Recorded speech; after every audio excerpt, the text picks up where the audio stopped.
À la faculté de génie, on a expérimenté plusieurs choses. Ça fait longtemps qu'on est dans ça.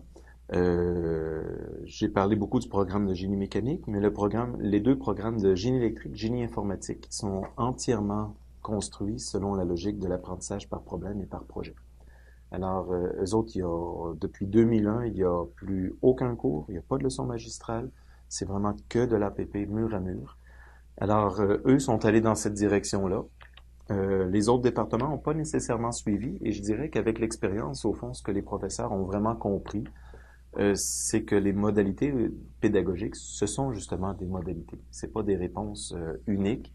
C'est simplement de choisir la meilleure stratégie pour atteindre les finalités que l'on poursuit. Alors, pour certaines matières, par exemple les mathématiques, probablement qu'une bonne démonstration en bonne et due forme va demeurer la stratégie d'enseignement la plus efficace. Encore faut-il que les étudiants comprennent la pertinence de ces mathématiques-là. C'est là que, par exemple, l'apprentissage par projet peut devenir intéressant. Alors, dans la tête des enseignants, il y a des enseignants qui ont peut-être une vision un peu plus classique de l'enseignement, donc leçon magistrale, examen et tout ça. Pour certaines matières, ça va très bien fonctionner.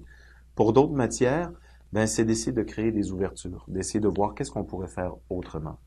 Euh, je parlais des projets d'intégration. Donc, chacun de nos bacs ici, on a des projets d'intégration. Donc, c'est l'apprentissage par projet. Donc, c'est une modalité. Je pense qu'on peut aller plus loin encore avec ça. En ce moment, de la façon que je l'explique de façon un petit peu caricaturale, c'est comme si on a 5 cours dans une session et ils ont essayé d'identifier le dénominateur commun le plus pertinent pour ces 5 cours-là. J'aimerais qu'on inverse la chose, de dire, ben voici le projet qu'il faut qu'il soit capable de faire à la fin de la première session. C'est logique avec l'idée qu'on découpe la situation finale. Mais maintenant, les cours, vous devez venir vous adapter pour permettre de réaliser ce projet-là. Alors, c'est un changement un petit peu là.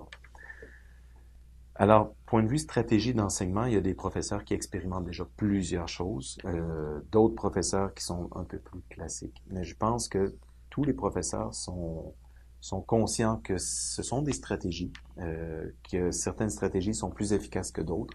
Donc, il y a plusieurs choses sur la table pour l'enseignement.